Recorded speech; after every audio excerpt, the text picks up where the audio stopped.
انشاءاللہ ہم سورہ بنی اسرائیل کی آیت نمبر 6 اور 7 کا ترجمہ و تفسیر پڑھنے سننے کی سعادت حاصل کریں گے۔ اعوذ باللہ من الشیطان الرجیم، بسم اللہ الرحمن الرحیم۔ ثم رددنا لكم الكرة عليهم ومددناكم بأموال وبنين وجعلناكم أكثر نفيرا۔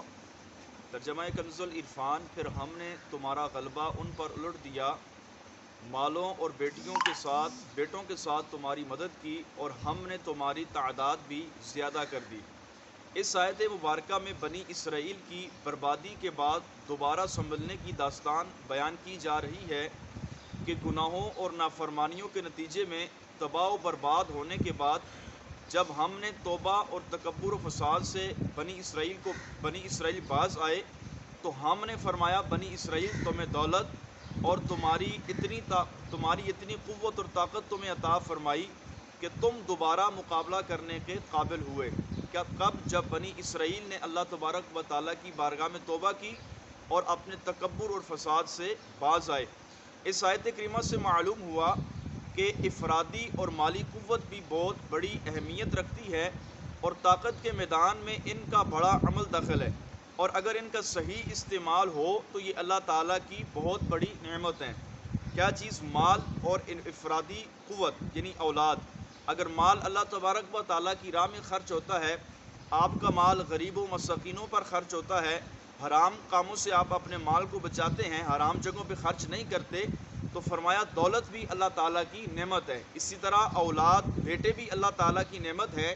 اگر انسان ان کو اللہ تبارک و تعالیٰ کی اطاعت کی طرف لائے، اللہ تبارک و تعالیٰ کی اطاعت میں زندگی گزارنے کی تلقین فرمائے، تو فرمایا اولاد اور مال بھی اللہ تعالیٰ کی نعمت ہے۔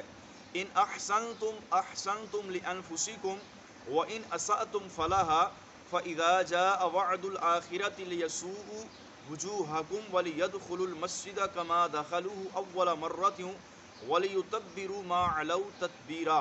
اور اگر تم بلائی کرو گے تو تم اپنے ہی لیے بہتر کرو گے، اور اگر تم برا کرو گے تو بھی اپنی جان ہی کے لیے کرو گے۔ پھر جب دوسری بار کا وعدہ آیا تاکہ وہ تمہارے چہرے بگاڑ دیں، تاکہ مسجد میں داخل ہو جائیں جیسے پہلی بار اس میں داخل ہوئے تھے، اور جس چیز پر غلبہ پائیں اسے تباہ کر دیں۔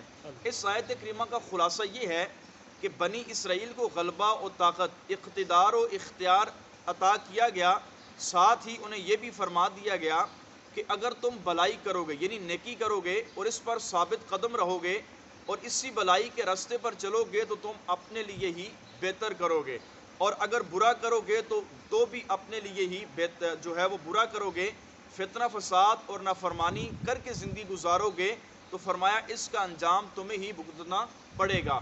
تو اس سے یہ پتہ چلا کہ اگر انسان نیکی کرے گا، نماز پڑھے گا، اللہ تعالیٰ کی اطاعت کرے گا، تو نیکی کا جو فائدہ ہوگا وہ اپنی ہی جان کو ہوگا۔ اگر یہ ہم کوئی سمجھے کہ نعوذ باللہ میں نیکی کروں گا تو اللہ تعالیٰ کی ذات کو فائدہ پہنچے گا، میری نیکی سے اللہ کی شان بڑھ جائے گی، تو یہ بات غلط ہے کہ اگر ساری دنیا بھی اللہ کی نافرمانی کرنے لگ جائے تو بھی اللہ تعالیٰ کی شان ایک ذرہ برابر بھی کم نہیں ہوگی۔ تو فرمایا اگر کوئی بندہ نیکی کرے گا تو وہ اپنی ہی جان کے لیے کرے گا، اور اگر کوئی برائی کرے گا تو بھی اپنی ہی جان کے لیے کرے گا، کہ ایک جان کا بوجھ اللہ تعالیٰ دوسری جان پر کبھی بھی نہیں ڈالے گا۔ بنی اسرائیل کے فرماتے ہیں حالات کو اگر سامنے رکھیں تو ہم اپنی تاریخ کو دیکھیں تو پہلی نظر ہی میں مسلمانوں کے عروج و زوال کا سبب واضح ہو جائے گا کہ مسلمان جب تک قرآن مجید کے احکامات اور نبی پاک کی اطاعت پر عمل پیرا رہے تو دنیا کے اندر اللہ تعالیٰ نے مسلمانوں کو غلبہ، قوت اور اقتدار نصیب فرمایا۔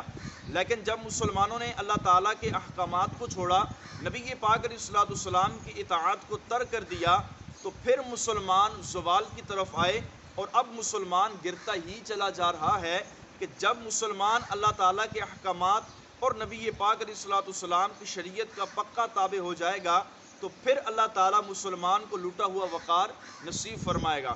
اللہ کی بارگاہ میں دعا ہے اللہ تعالیٰ ہم سب کو اپنا لوٹا ہوا وقار، اپنی منزل، اپنی قدر دوبارہ پانے کی توفیق نصیب فرمائے۔ آمین بجاہ النبی الکریم صلی اللہ علیہ وسلم۔